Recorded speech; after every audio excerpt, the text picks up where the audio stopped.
Hello, नमस्कार दोस्तों। हमारे चैनल दी लर्निंग में आपका बहुत बहुत स्वागत है। मैं अमित।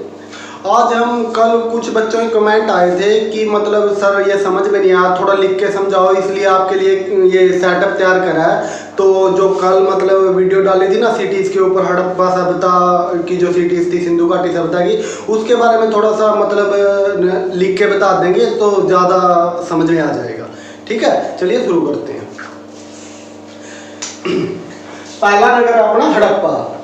पहले तो ये देख लो कि मतलब ये हड़प्पा सभ्यता क्यों कहते हैं और सिंधु घाटी सभ्यता क्यों कहते हैं इसे। ठीक है, सिंधु घाटी सभ्यता इसलिए कहते हैं क्योंकि जो ये नगर हैं लगभग सिंधु घाटी मतलब जो सिंधु का तंत्र है, सिंधु नदी का तंत्र है, उसके किनारे बसे हैं। ठीक है, जो ये सिंधु नदी होगी, सिंधु नदी के किनारे एक यहाँ हो गया, एक यहाँ हो गया, एक यहाँ हो गया, और जो इसकी सहायक नदी होगी, ठीक है, इसकी सहायक नदी मेन तो 5 ही हैं, रावी, झेलम, चिनाब, सिंधु की सहायक नदियां लिख लो।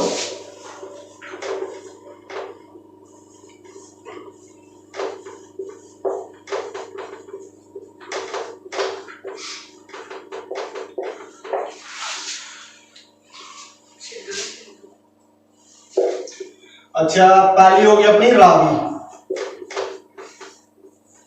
दूसरी होगी चिनाब, 3 नंबर झेलम, 4 हो गया सतलुज, और 5 नंबर हो गया ब्यास। अच्छा, इन नदियों के किनारे लगभग नगर बसे हैं, इसलिए सिंधु घाटी सभ्यता कहा जाता है। ठीक है, जो सिंधु की घाटी है ना, मतलब सिंधु की सहायक नदियां, सिंधु का तंत्र है, उसके किनारे ये नगर बसे हैं। क्योंकि उसके किनारे, नदियों के किनारे क्यों बसते थे? क्योंकि नदियों के किनारे बसने का एक मुख्य कारण था कि जो पानी की सप्लाई होती है सिंचाई वगैरह के लिए, पीने के लिए, मतलब और भी जो डेली रूटीन के अपने काम उनके लिए पानी मिलता रहे, इसलिए मतलब ये नदियों के किनारे बसते थे। और ये सिंधु घाटी मतलब सिंधु की नदियों के सारे बस गए, इसलिए सिंधु घाटी सभ्यता कहा जाता है। फिर कहते हैं कि हड़प्पा सभ्यता क्यों कहते हैं? यदि सिंधु घाटी सभ्यता कहते हो तो हड़प्पा सभ्यता क्यों कहा? क्योंकि हड़प्पा तो एक नगर है, सिटी है, तो हड़प्पा सभ्यता क्यों कहा गया? हड़प्पा सभ्यता इसलिए कहा गया, जो ये बात 1921 की है। 1921 हमारे इतिहासकार हुए हैं दयाराम साहनी जी।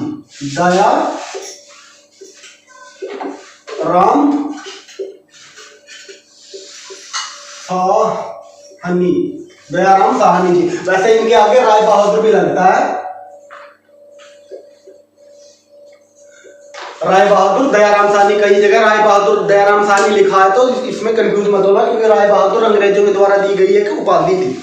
ठीक है, जो राय बहादुर मतलब कई जो हमारे इतिहासकार क्रांतिकारी कई हुए हैं जिनको राय बहादुर की उपाधि मिली है, इसलिए राय बहादुर दयाराम साहनी जी ने 1921 में इसकी हड़प्पा की खोज की थी पहली बार। इसलिए पहला खोजा गया नगर कौन सा था? हड़प्पा। हड़प्पा खोज लिया, इसलिए पहला जो नगर मिला ना, इसका मतलब इससे रिलेटेड जो सिंधु घाटी सभ्यता है ना, इंडस वैली सिविलाइजेशन इंग्लिश में कहते हैं इसको, जो इंडस वैली सिविलाइजेशन है, इसके नगर मिले। ठीक है, इसका इसी सभ्यता का जो पहला नगर मिला वो हड़प्पा मिला, इसलिए हड़प्पा मिलते ही उसके नाम पे इसका नाम पड़ गया हड़प्पा सभ्यता।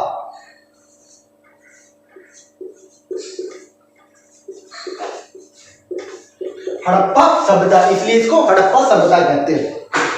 अच्छा, अब इसकी सिटीज के बारे में थोड़ा सा डिस्कशन कर लेते हैं कि इसमें मतलब क्या था, कब खोजे गए, क्या क्या मिला, क्या नहीं मिला, चल देखते हैं।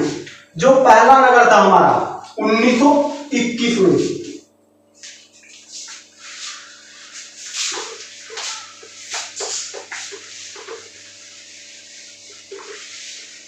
नोट कर लीजिए इनको क्योंकि आगे काम आएंगे। पहला नगर था 1921 में। ठीक है, ये था हड़प्पा। ये अब पाकिस्तान में है। वैसे पहले मतलब आजाद होने से पहले, जब हमारा देश आजाद नहीं हुआ था ना और बंटवारा नहीं हुआ था 1947 से पहले, ये मतलब उसमें वो किया था 1947 से पहले पाकिस्तान मतलब ये भारत में ही था। टोटल जो पाकिस्तान में था अपना भारत का हिस्सा था, इसलिए ये भारत में ही रहते थे। अब स्वतंत्रता के बाद ये पाकिस्तान में चला गया। हड़प्पा, पहला नगर था हड़प्पा। ये खोजा दयाराम साहनी जी ने, दयाराम साहनी, ठीक है। और इसकी नदी है रावी। रावी बताई थी ना सिंधु घाटी की, मतलब सिंधु नदी की एक सहायक नदी है रावी, ठीक है। ये साल हो गया नगर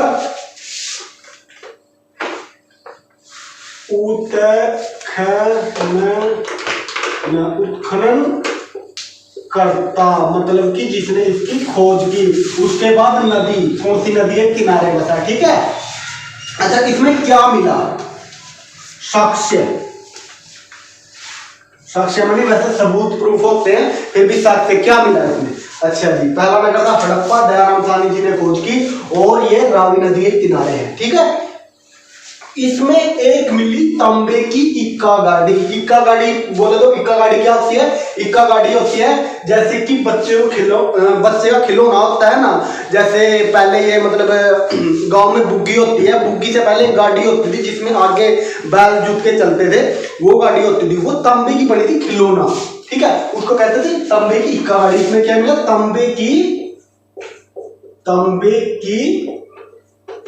इक्का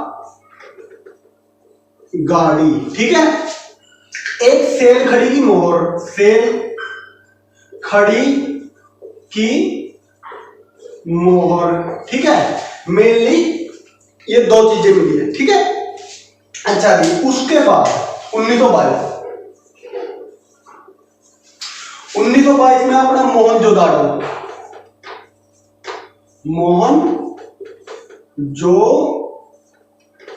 मोहनजोदड़ो, ठीक है, ये भी पाकिस्तान में है। अच्छा, पाकिस्तान में कहाँ है पहले बता देते हैं। ये है मोंटगोमरी नामक स्थान पर है, ठीक है। यहां स्थान लिख दीजिए, स्थान कौन सा? मोंटगोमरी, ये पाकिस्तान में है, ठीक है। अच्छा जी, इसके बाद मोहनजोदड़ो 1922 में इसकी खोज की थी। इसकी खोज की राखलदास बनर्जी जी ने, राखलदास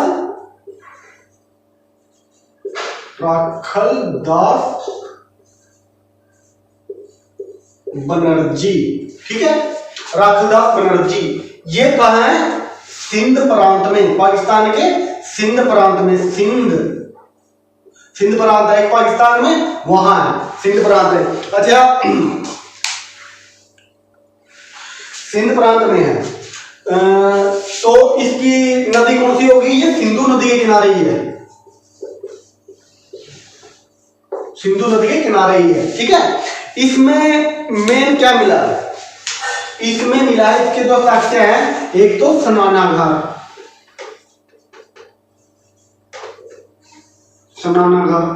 दूसरा अन्नागार। अच्छा जी, तीसरी नर्तकी की मूर्ति,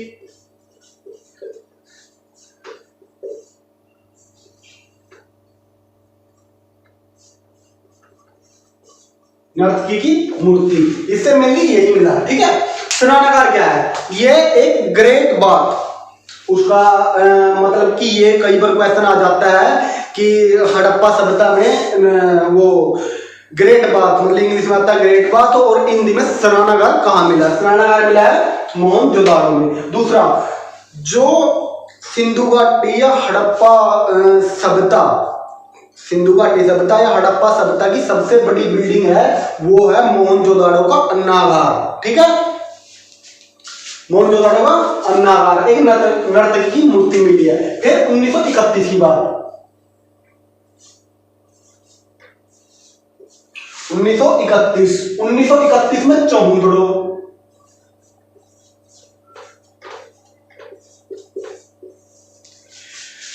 ये किसने खोजा? NC Manjumdar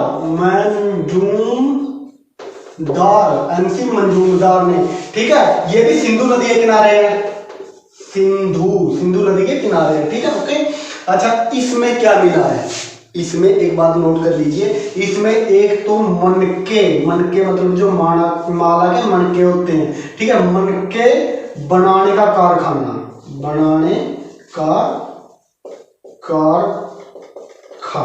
okay. दूसरा मिला है इसमें भी कांसे की गाड़ी मिली है, कांसे की गाड़ी, उसमें तांबे की मिली थी, नोट करो, उसमें तांबे की, इसमें कांसे की मिली है, इसमें कांसे की गाड़ी मिली है, उसमें तांबे की, जो हड़प्पा में थी तांबे की गाड़ी, और इसमें मिली है कांसे की गाड़ी, ओके। एक जो मेन चीज मिली है, इसमें मिली है जो अपना लेडीज का मेकअप बनाने का सामान मतलब मेकअप का सामान होता है ना, वो भी यहाँ से चौंदड़ों से मिला, उसके प्रूफ मिले चौंदड़ों से, इसके ये क्या कहते हैं, मेकअप के सामान के, ठीक है, मतलब सौंदर्य प्रसाधन,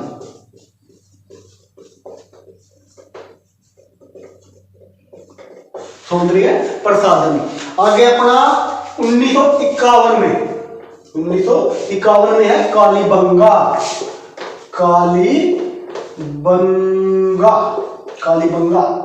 अच्छा जी, 1951 में कालीबंगा खोजा गया। ये किसके द्वारा खोजा गया, अमला नंद घोष जी के द्वारा। ये कौन थे, ये भी हमारे इतिहासकार थे, उत्खनन करता थे। यह कहाँ है, ये है गग्गर नदी के किनारे, गग्गर नदी के किनारे, गग्गर जो हरियाणा में पंजाब में भी है, अच्छा, ये गग्गर नदी के किनारे है, ठीक है, और राजस्थान में भी इसका कुछ भाग है। और ये कहाँ है, इसका मतलब ये हो गया हमारा सिंध, ये सिंध में हो गया, ये चौंदड़ो भी सिंध में हो गया, सिंध में, ठीक है, चौंदड़ो भी सिंध में पाकिस्तान के में, ये मोहनजोदड़ो भी सिंध में है। और जो कि ये है हमारे राजस्थान के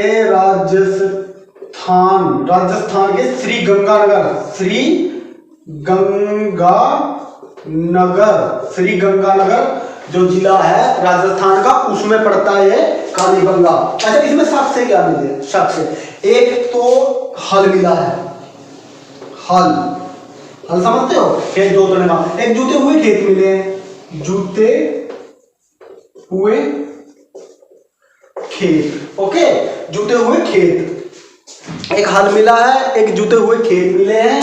अच्छा, अगला क्या मिला है, चूड़ियां, कांच की चूड़ियां, कांच की चूड़ियां, ये कहां से मिली है, ये मिली है हमारे कालीबंगा से, ठीक है। अगला 1953, ठीक है, 1953 में कोट दीजी,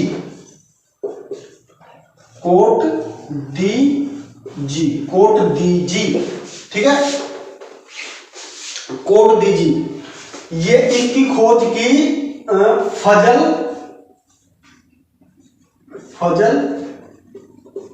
अहमद ने की, ठीक है। अच्छा, कोट दीजी कहाँ है, कोट दीजी है पाकिस्तान में।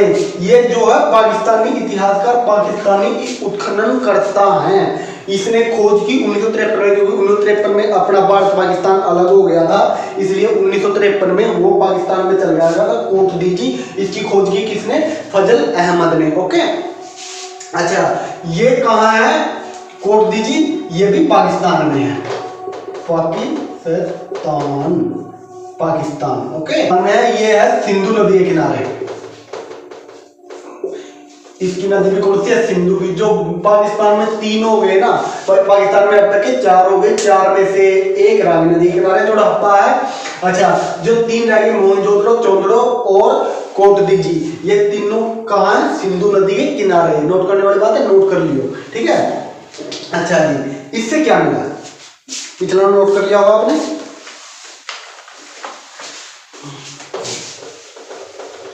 पाकिस्तान में है कोट दीजी से, एक तो गहनों का जखीरा,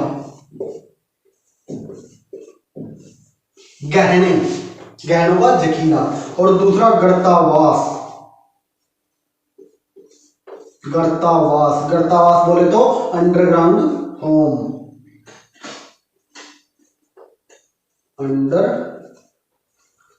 अंडरग्राउंड, अंडरग्राउंड, ठीक है। आगे ठीक है, यहां तक हो गया, आगे सब कुछ समझ में। चलिए आगे चलते हैं। आगे फिर 1953 में खोजा गया लोथल।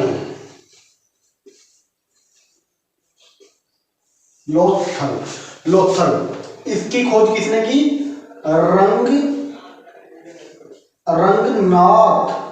रंगनाथ राव जी ने। ओके, ये कौन सी नदी के किनारे? मादर नदी के किनारे। मादर, ये भारत के गुजरात के अहमदाबाद, गुजरात में है, भारत के गुजरात में। ओके, गुजरात में इंडिया है। अच्छा, इसमें क्या मिला? ये एक तो बंदरगाह है, बंदरगाह, और सेकंड नंबर है इसका चावल के दाने मिले, चावल के दाने। अच्छा जी, अब कई बार क्वेश्चन आ जाता है कि सिंधु घाटी सभ्यता की बंदरगाह का नाम क्या है? ठीक है, सिंधु घाटी सभ्यता की बंदरगाह है लोथल। लोथल का है गुजरात में। यहाँ से क्या क्या मिला है? एक तो ये बंदरगाह है, दूसरा मिला है यहाँ चावल के दाने। ठीक है, अच्छा जी, इसके बाद आता है हमारा 1953 से 1954 तक खोजा गया ये है हमारा रंगपुर। ठीक है, ये भी रंगनाथ राव जी ने। अच्छा जी, इसकी ये भी रंगनाथ राव जी ने इसकी खोज की। एक मिनट, पीछे वाला लिख लीजिए, नोट कर लिया होगा।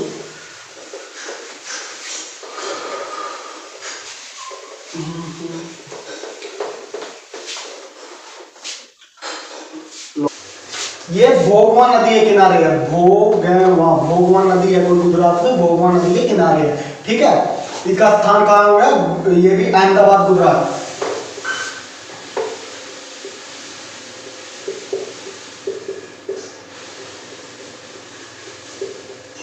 अहमदाबाद गुजरात में। ओके, अच्छा, नदी कौन सी है? भोगवा। यहां क्या मिला है? रंगपुर में मिला है। रंगपुर में क्या मिला है? रंगपुर में मिला है चावल की भूसी,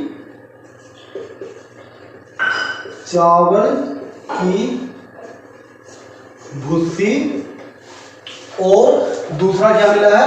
दूसरा मिला है गेहूं के साक्ष्य। मतलब गेहूं भी बोलते थे यहाँ के लोग, गेहूं के साक्ष्य। ठीक है, ये दो चीज मिली है। ओके, अच्छा जी, अगला हमारा 1953 से 1956 तक खोजा गया नगर है रोपड़। इसके उत्खननकर्ता है यज्ञदत्त शर्मा जी, जो हमारे इतिहासकार हैं। इसका स्थान है पंजाब का रोपड़ पंजाब। रोपड़ हमारा, रोपड़ पाकिस्तान वाला नहीं, पंजाब पाकिस्तान वाला नहीं, पंजाब अपने वाला, रोपड़ पंजाब। ओके, नदी कौन सी है इसकी? नदी है इसकी सतलुज, जो सिंधु नदी की एक सहायक नदी है। ठीक है, यहां से क्या मिले हैं? आदमी के साथ मानव के साथ कुत्ते दफनाने के साथ से मिले।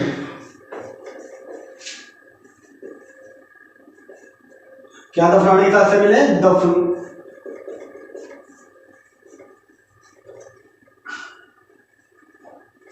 क्या दफनाने के साथ से मिले? कुत्ते दफनाने के। ठीक है, यहाँ मानव के साथ, मतलब जब भी कोई आदमी मर जाता था, आदमी औरत मर जाता था, उसके साथ कुत्ता दफनाया जाता था। मतलब कि वो हमें पता नहीं कि जिंदा या मुर्दा, बट दफनाया जाता था। ओके,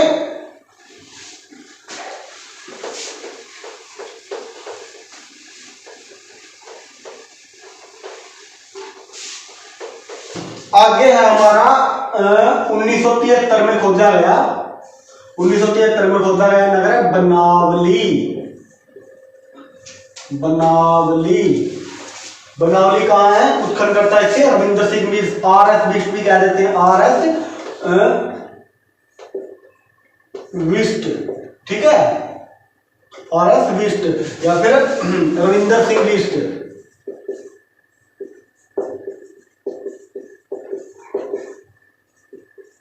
रविंद्र सिंह बिष्ट। स्थान कौन सा है? स्थान कौन सा है? हिसार हरियाणा।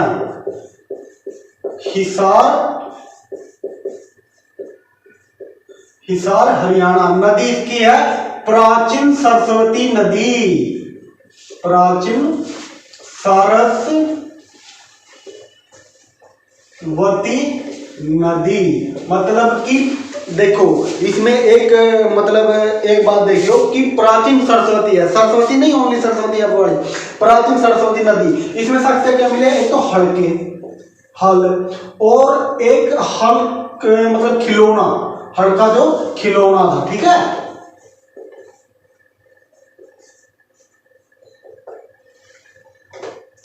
खिलौना। और दूसरा मिला है तांबे की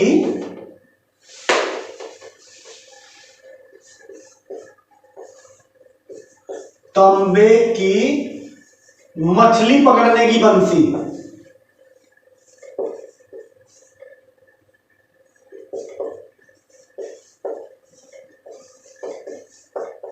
बंसी मतलब कांटाकार कुछ होता था, वो तांबे की बनी होती, तांबे की मछली पकड़ने की बंसी मेन यही थे, ठीक है। अच्छा जी, अच्छा जी, इन सिटीज के बारे में थोड़ी सी और बात बता देते हैं आपको। जो सबसे बड़ा नगर है, ठीक है, जो स्वतंत्रता से पहले सबसे बड़ा नगर था, ठीक है, वो था मोहनजोदड़ो।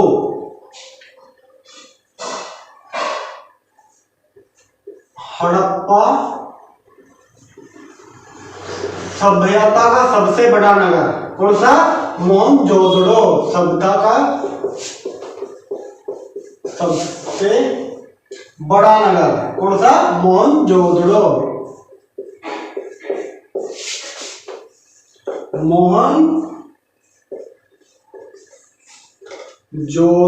मोहनजोदड़ो क्या कहते हैं? मृतकों का टीला। पिछली वीडियो में बताया था, याद रखना चाहिए। मृतकों का टीला भी कहते हैं इसे, ठीक है। अच्छा जी, हड़प्पा सभ्यता का सबसे बड़ा नगर मोहनजोदड़ो। ये हड़प्पा सभ्यता का है। यदि भारत का हड़प्पा सभ्यता का पूछे, भारत का हड़प्पा सभ्यता का भारत का हड़प्पा सभ्यता का सबसे बड़ा नगर कौन सा है? राखीगढ़ी। ये कहां है? हिसार में, हिसार हरियाणा। ओके, अच्छा जी, इससे पहले कौन सा? राखीगढ़ी से पहले धोलावीरा।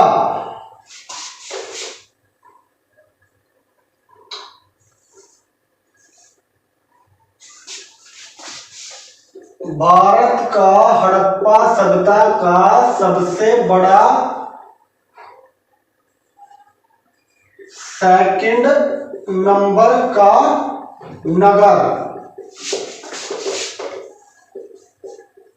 धोलावीरा।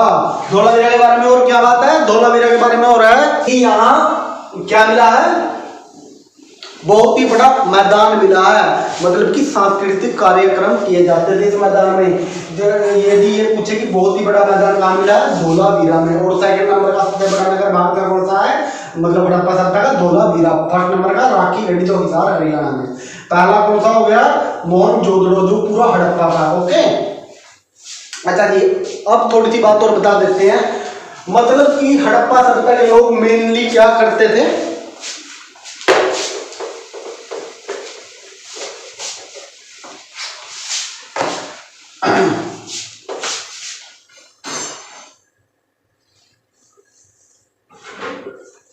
कृषि और पशुपालन करते थे।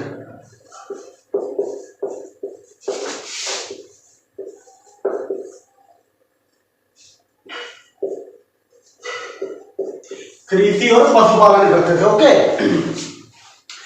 अब कृषि में वो 9 फसलों के बारे में जानते थे। ठीक है, नो का पता लग गया अभी। मुख्यतः वो जानते थे, मुख्यतः उनके खाद्यान्न क्या थे, खाने की वस्तुएं क्या थी, मुख्यतः गेहूं और जौ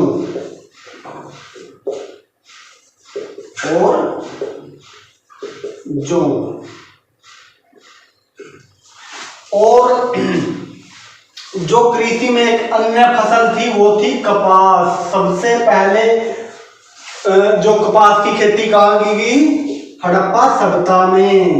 सबसे पहले खेती कहाँ की गई, हड़प्पा सभ्यता में। ओके, अच्छा जी। अब वो गन्ने के बारे में नहीं पता था, गन्ना के बारे में नहीं पता था। वो मिठास के लिए क्या प्रयोग करते थे, मिठास के लिए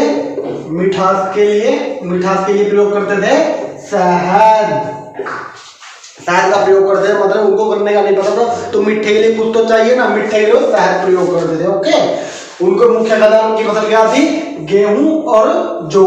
अच्छा जी।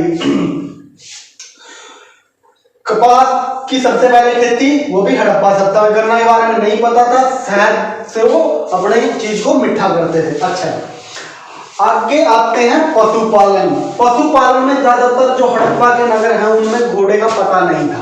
ठीक है, घोड़े के बारे में नहीं जानते थे। घोड़ा, हड़प्पा के ज्यादातर नगर घोड़े के बारे में नहीं जानते थे। अच्छा, घोड़े का साक्ष्य एक या दो जगह से मिला। एक तो मतलब कालीबंगा से घोड़े के कंकाल मिले हैं। कालीबंगा घोड़े के कंकाल,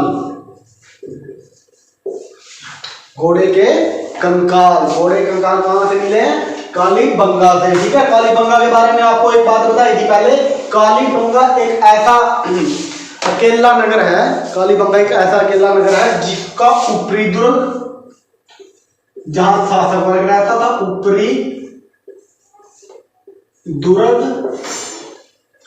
और निचला नगर, जहां की और मतलब कारीगर वगैरह रहते थे। निचला नगर, ऊपरी दुर्ग और निचला नगर दोनों के दोनों चार दीवारी से घिरे थे। दोनों के दोनों, ये हो गया अपना ऊपरी दुर्ग, ऊपरी दुर्ग, ये भी चार दीवारी थे, और निचला नगर, मतलब कि कहने का मतलब ये है कि ये ऐसे थे, ऊपरी दुर्ग और निचला नगर एक में ही थे। निचला नगर जो कारीगरों का नगर था। ठीक है, ओके। कालीबंगा एक ऐसा है, कालीबंगा अपवाद है, नहीं सभी ये क्या होते थे, सिर्फ ऊपरी दुर्ग गिरे होते थे। किससे, चार दीवार से। ओके, निचला नगर नहीं होता, निचला नगर में कारीगर वगैरह रहते थे, ऊपर नगर में कौन रहते थे, शासक वर्ग। अच्छा, एक और बात, अच्छा आपने मतलब जो हड़प्पा सभ्यता में घर बने होते थे लगभग वो छोटी गलियों में उनके दरवाजे खुलते थे, छोटी गलियों में। जैसे कि ये बड़ी गली होगी, ठीक है, ये बड़ी गली होगी और यहां से ये छोटी गली आ रही है, एक यहां से आ रही है, एक यहां से आ रही है। तो ये घर हो गए, ये घर हो गए। घरों में दरवाजे खुलते थे कहां, छोटी गलियों में, ना कि बड़ी गलियों में। ओके, बड़ी गलियों में नहीं खुलते थे, छोटी गलियों में खुलते थे दरवाजे। ऐसी उन्होंने मतलब ऐसा ढांचा बनाया हुआ था कि छोटी गलियों में खुलने चाहिए, बड़ी गलियों में नहीं खुलने चाहिए। ठीक है, एक लोथल अपवाद है इसका, मतलब कि लोथल में जो है दरवाजे बड़ी गलियों में भी खुलते थे और छोटी गलियों में भी खुलते थे। अच्छा जी, इसकी जो लिपि है वो भावचित्रात्मक है। भावचित्रात्मक मतलब अभी तक वैसे किसी ने पढ़ी नहीं है।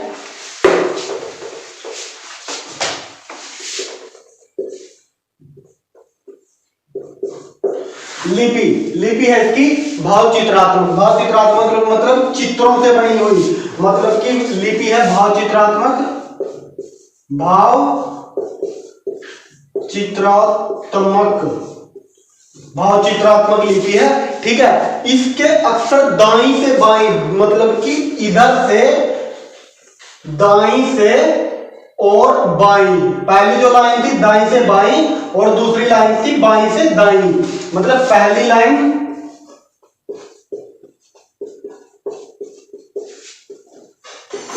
दाईं से बाईं और दूसरी लाइन बाईं से दाईं। बोले तो पहली तो जैसे ऐसे यहां से शुरू की, यहां लिख दी, पर दूसरी यहां से स्टार्ट करके ऐसे लिख दी। ऐसे भावचित्रात्मक लिपि थी। अब तक इस लिपि को कोई नहीं पढ़ सका।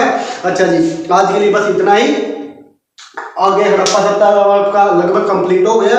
आगे किसी और टॉपिक पर, मतलब हिस्ट्री की कोई और क्लास आएगी। अच्छा, इसमें जीके और साइंस तो मैं पढ़ाऊंगा, और जो मैथ और रीजनिंग है वो दीपक सर पढ़ाएंगे। धन्यवाद। इस वीडियो को लाइक करें, शेयर करें और चैनल को सब्सक्राइब करें और बेल आइकन को जरूर दबा लें, ताकि आने वाली वीडियो की अपडेट आपके पास जल्दी से पहुंचती रहे। इससे हमारा भी हौसला बढ़ता रहेगा और आपके पास भी स्टडी वीडियो पहुंचती रहेगी। और ज़्यादा से ज़्यादा शेयर करें। ओके।